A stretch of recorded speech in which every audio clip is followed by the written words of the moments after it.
Good afternoon, guys, and welcome to Farmer Fridays, where I get to interview agriculturists, ag organizations, and ag businesses all over West Virginia and now all over the nation. My name is Elizabeth Lynch, and I am your current Miss West Virginia 2022, but only for about 3 more days. So I am actually saving our best guest for last, and I'm super excited about that and very honored to have him on this podcast today.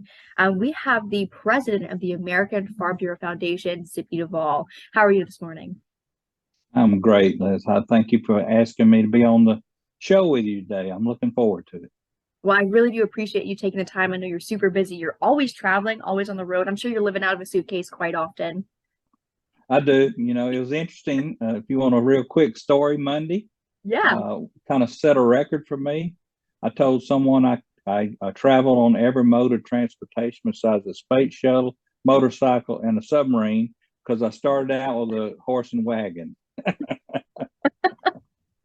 That's perfect. I love that. Well, let's go ahead and jump into our questions. Tell me a little bit about yourself and your agricultural background. Sure. I grew up here on a dairy farm in Greensboro, Georgia. Uh, my dad actually went into the dairy business when I was about 8 years old, and he announced to me and my brothers that we were in the dairy business, and he did not milk cows. So we got the message real quick that we were going to be the milkers of the family, and my older brother learned to hate it, and I learned to love it and fell in love with those old cows and spent 30 years as an adult milking cows here and raising 4 children with a wonderful wife of 42 years.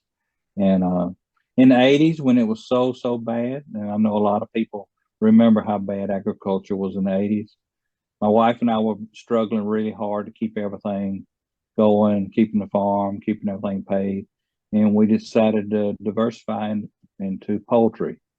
So that diversification got us through the 80s. And I currently still grow chickens. It's been 37 years now. And we sold the dairy out in 2005, and now we have about 400 beef cows. Wow, that's incredible. So very long time in the ag world, very well versed, and a lot of experience and a lot of history. Now, a lot of my viewers don't have an ag background, and some of them do. So I wanted to go ahead and ask, what is the American Farm Bureau for those who might not understand what you guys do? So the American Farm Bureau Federation is made up of 50 federated state farm bureaus in Puerto Rico. So we have 51 members, and then our members, our grassroots members, are our state's members. So when you join your county farm bureau, you're a county farm bureau member, you're a state farm bureau member, and by way of that membership, you're also a member of American Farm Bureau under that one membership fee. And what we do here at American Farm Bureau is we advocate for agriculture. So we use the policy book that's developed through our policy development procedure that comes all the way from our counties all the way up to the national level. We advocate for them on a national level each and every day. The state federations do it on a state level and national level with us. And then your counties are there to also advocate for farmers in county official business. So that's what we do. That's our main mission, is to be one united voice of American agriculture. But there's so much more we do. We provide many member benefits across the organization. We provide leadership development programs. I was a part of that program. So there's so many things that we do through our programs work. Now, so why should somebody join the Farm Bureau? Well, everybody, whether you think about it or not, all of us consume nourishment.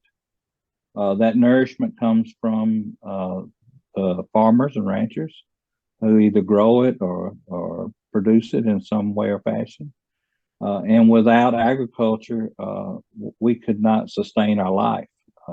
We're also the ones that are out on the land that own and operate and take care and protect all the natural resources in our country. So while we're here farming, we're taking care of the water, we're taking care of the natural resources, the soil. We're building the soil back from maybe misuse of years and years and years ago when we didn't quite have the knowledge of how to do that. We're also the ones that grow the crops and grasses and the grains that wildlife thrive on. So we're really the keeper of rural America, and we might not make any money feeding the livestock, but without us, the wildlife. But without us, wildlife wouldn't have anything to exist on except for natural stuff. Right. 100%. So that's why, I think it's really beneficial that this organization exists so that people are able to have that sense of community. They're able to come together. They're working together to, again, advocate for the industry, gain those leadership skills, and have, some of those benefits that the American Farm Bureau provides.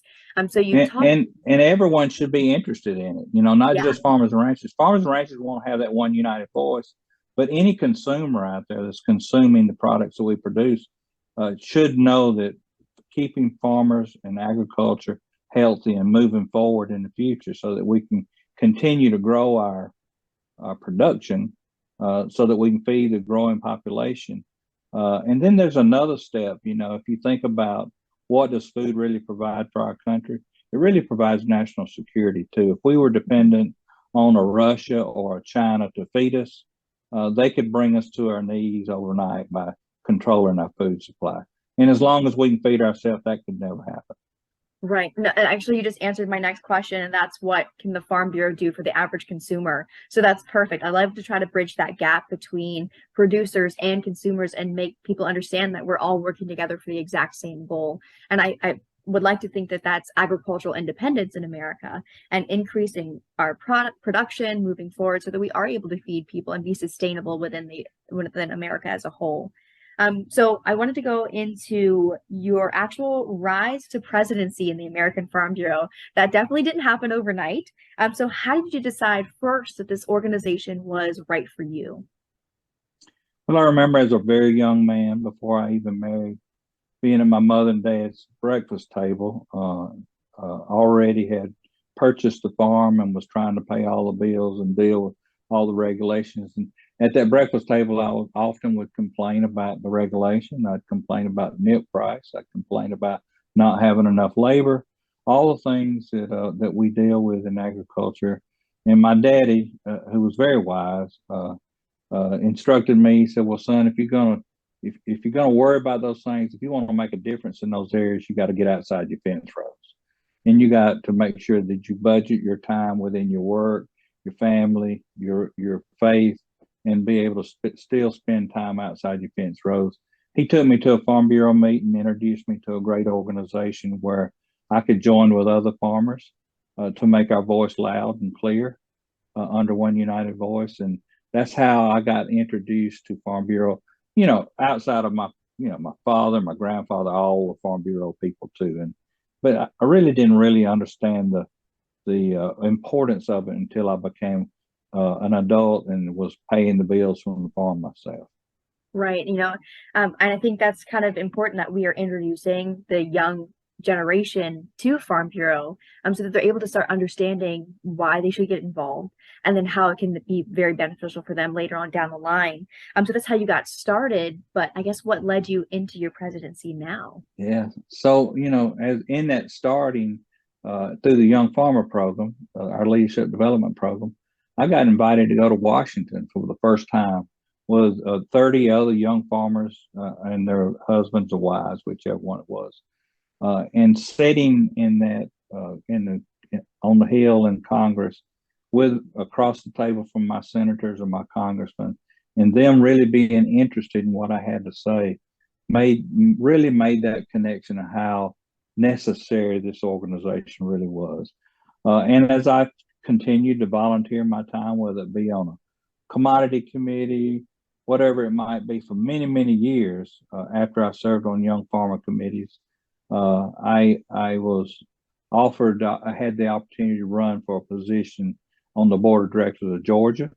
And after that, the Georgia president decided he was going to retire. I just sold out of dairy business. I had a lot of counties here in my state encouraging me to run, so I ran for state president, and I got elected, and I was state president for 9 years. And after that, Bob Stallman, who was my predecessor here at American Farm Bureau, decided he was going to retire, and a lot of states encouraged me to run. I ran for that position, and I've been here since 2016 as president. This is Wow. something you don't really grow up thinking that's what I really want to do. It's something that kind of God led me to and gave me the talent to be able to do this job. So I'm very honored and it's a privilege, and I'm honored to be able to serve some of the best people in the world, and that's the farmers and ranchers across our great country. Well, I listened to you speak at Fusion in Jacksonville, Florida this year. Mhm. Incredible speaker. So there's no wonder why people love to follow you and follow your leadership. So you're a great example of the American farmer and what we can do to improve the ag industry here in America. So I wanted to ask along those same lines, what do you think is the biggest issue facing United States agriculture today? Well, there's a lot of big issues. If you're currently farming, the biggest issue you're facing today is the lack of labor and the ability to get that labor. No one raises their family up to be a worker on the farm, and it takes a lot of workers. And so we're having to depend a lot on immigrants to want to come here to work, to find a better life for them and their families. And with the situation at the border and all the regulation, that makes it very, very difficult for a farmer to find labor. We try our best to hire local people, but the people that are local, they just don't want to do the agricultural work anymore. And every once in a while, you'll find one that does. Is willing to give the time and the hard work, but they are far and in between. So that's if you're currently farming, that's what it is. Now, if you look at agriculture as a whole and look to the future, to me, the biggest problem is finding young people that want to come back and get involved in agriculture.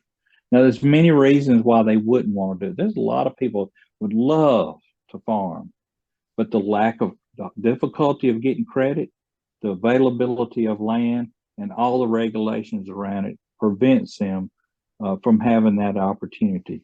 And then it's very difficult out here in agriculture to make sure that it can financially sustain a family. And that's hard to sell to a young person. So, our job is to try to create an environment where agriculture is getting stronger and stronger and stronger, with a greater possibility of somebody coming out of college, coming into agriculture, sustaining their family and having a good lifestyle while they're doing it. And that's what we continue to strive for. And that's a very difficult thing. So I'd say bringing young people to agriculture and labor and dealing with regulation. Now, Farm Bureau is grassroots, like you mentioned. How can we, at the grassroots level, at the county level or the state level, encourage young people to actually start becoming a part of the ag industry? What can we do that's, helping that situation out? Well, just like me, I really wasn't interested. I had a family, going to church, ball games, school. I mean, the list just goes on and on and on and Right. on. And until we invited them to bring their family, come out, sit and have have a good fellowship, good time, do something fun, but then talk about the business of Farm Bureau and being an advocate and policies, and just kind of blend the two together so that it is a family organization. Children are welcome. It's very wholesome. At the county level is really where we touch our young people. We also do a lot of work with 4-H and FFA. Hmm. And now we have agreements with Manners and Good. also AFA. So we're trying to reach out to other groups that we haven't historically. Why, I don't know. I can't answer that question. But all I know is I can change the way we go forward. I can't do anything about what's behind me. Right. And so looking forward, we want to be more inclusive. We want all size farms, come from all different backgrounds, and all so that we can have one united voice that represents the true American agriculture, from someone that's farming inside the urban areas to someone that might be farming 10,000 acres in Iowa somewhere.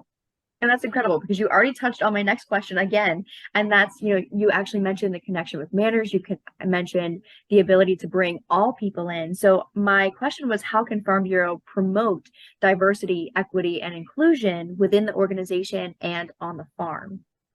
So our organization is made up of volunteers. Mm-hmm. So I wave my hand and say, I'll serve, and go to the meetings and offer myself up to serve on a commodity committee or just on a membership board or whatever it might be. And once we volunteered, then you have the opportunity to grow within the organization. Now, Right. I will admit that over the years, we probably haven't done enough outreach, Mhm. saying, calling people up, saying, "Hey, we need you to be part of the Farm Bureau." Maybe we haven't done enough of that, but I think that we've seen now that it's more and more difficult to get young people your age to be part of a membership organization. So we have to do that outreach, and that's what we're doing in 4-H and FFA, and also collegiate Farm Bureau groups, showing them or giving them a way to come in and understand our organization and a desire to serve and what it can do for them and their community and their family. I think the good thing to remind people of too is that the Farm Bureau allows all voices to be heard. We all have a seat at this table in order to have our voices heard, in order to express our opinions and concerns. And I think the Farm Bureau is a great way to make that happen. So if you're listening out there and you have a concern or you want to create that great environment for yourself and for others in your community, maybe consider joining Farm Bureau. So that's an excellent point. So the world population is actually said to increase to 8.5 billion people by 2050. And yet we don't have enough land to help feed all of those people. So you have a growing number of mouths to feed, but not enough land because, we can't increase the land growth. So how do you think urban agricultural practices will start to affect agriculture? Is that the way of the future? Well, I don't think it's the way of the future. I will say that it's part of the future. Mhm. It's going to take all segments of agriculture, and we're going to have to be very creative as to how we do that to make sure that we can fulfill the needs of those 8.5 billion people.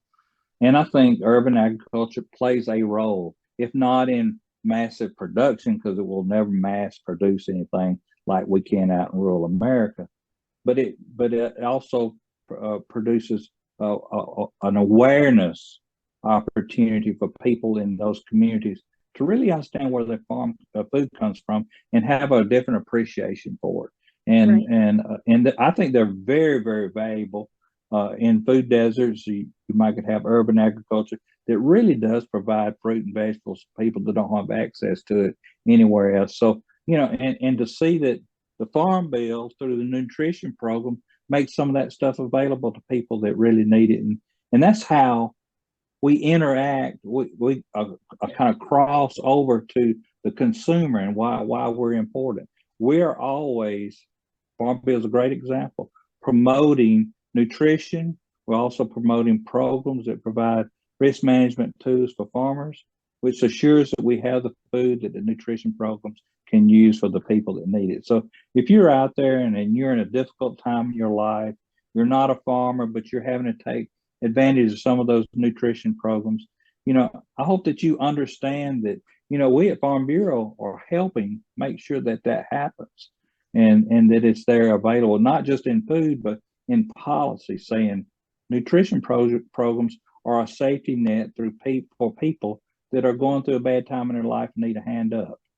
And the other end of it, which is only about 10 or 20% of it, is a safety net for agriculture to make sure that we can provide that food, not just for those nutrition programs, but all Americans and fill their pantries and in a lot of the world. Absolutely. Agriculture affects us at the minimum 3 times a day. And Yeah. we're spending all this time talking about how agriculture can help the consumer, but what can the average consumer do to help the agricultural industry? Well, just be supportive, Mhm. and one of those ways that you can be supportive is to be a Farm Bureau member and support us in that way, because that membership helps us to advocate to make rural America and agriculture stronger for the future. And what a small price to pay for.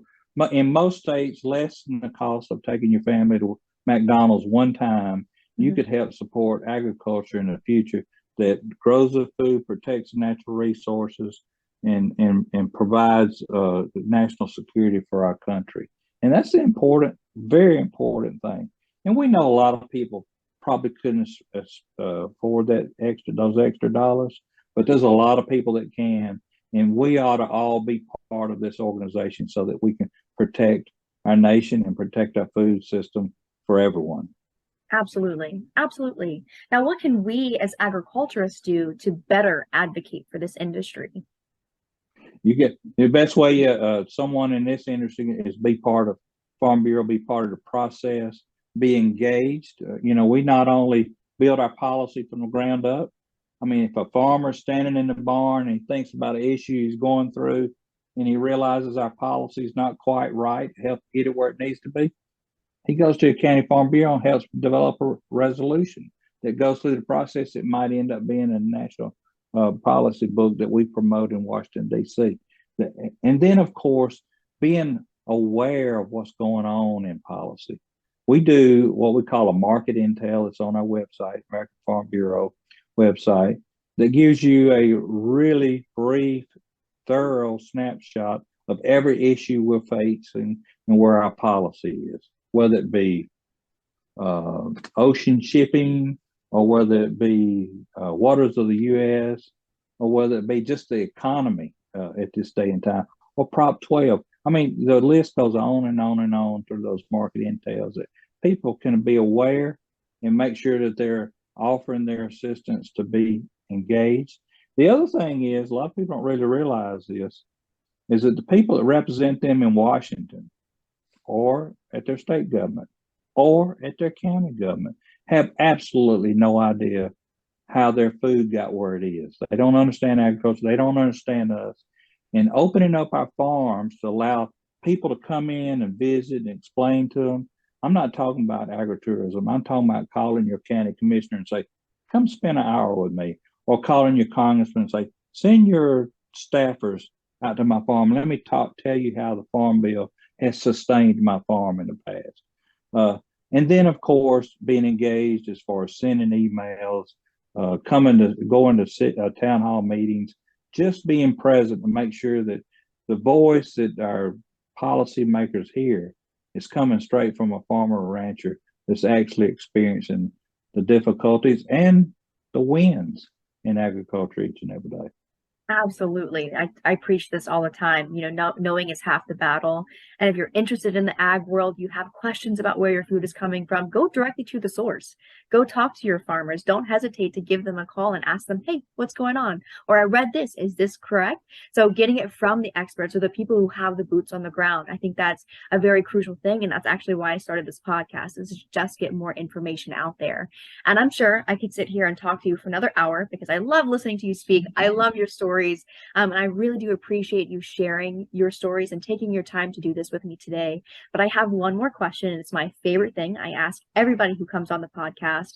My favorite speech is the FFA Creed. And I think any FFA member or FFA alum would have to agree. It's an incredible speech. And I think as you get older and you read it, the words change and the meaning changes for you.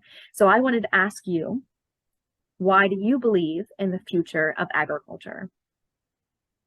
I believe in the future of agriculture because we have so many bright young people coming out of our ag colleges that are looking for a way not just to make a living in agriculture, but to make a difference in our world, whether it be feed us, whether it be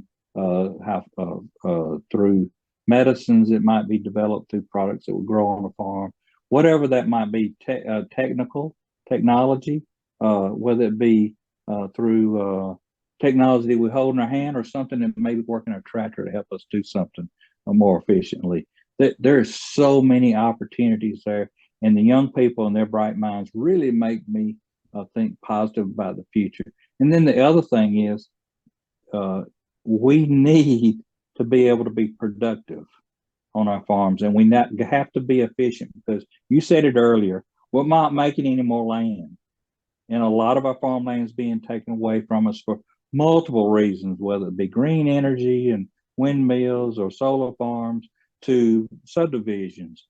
And we have to be on the cutting edge of technology and science to be able to continue to produce more with less. And the statistic that I know that really rings home to me is to produce the same amount of food that we produce today 30 years ago would have took 100 million more acres. Wow. So we're becoming more and more efficient. We do that because of research and development dollars and technology. And that is so exciting to me as to what agriculture is going to look like in the future, and the great young people that's going to come to it to make it happen. Absolutely. I use the FFA saying agriculture is so much more than cows, sows, and plows all the time. And that's just to get people excited about maybe a potential career in the industry, or get them to think a little bit deeper about all of the incredible things and the incredible careers that have to happen in order for us to produce what food that we do have. So if you're interested in the ag field, don't be afraid to explore if you're not maybe interested in jumping on a farm. So there's so many different things that you can do to help out this industry and make that difference. So again, thank you so much for taking the time to speak with me today. Thank you. And thank you for what you've done over the last year, and offering yourself up to sit in such a wonderful place and have the opportunity to tell others about things. You talk about being a selfless servant, informing people and helping them understand what we do in agriculture, or even other issues around in our life, is a very worthy thing. So I admire you. My hat's off to you. Appreciate you, and thank you for what you do. Thank you very much. It's been an incredible year, but don't think you're going to get rid of me yet. I still have a lot more time in the West Virginia and American Farm Bureau, and I'm always going to be an advocate for agriculture. So you're definitely going to be seeing more of me, I promise. Well, I'm glad to hear that. I'd be very disappointed if I didn't hear that. And I look forward to seeing you at a Farm Bureau meeting real soon. Absolutely. All right, guys, that is the end of our Farmer Friday. And my last Farmer Friday is Miss West Virginia. But don't you worry, I will have more of these interviews as just Elizabeth Lynch and a forever Miss West Virginia moving forward. Thank you guys for listening. And as always, please remember to thank your farmers.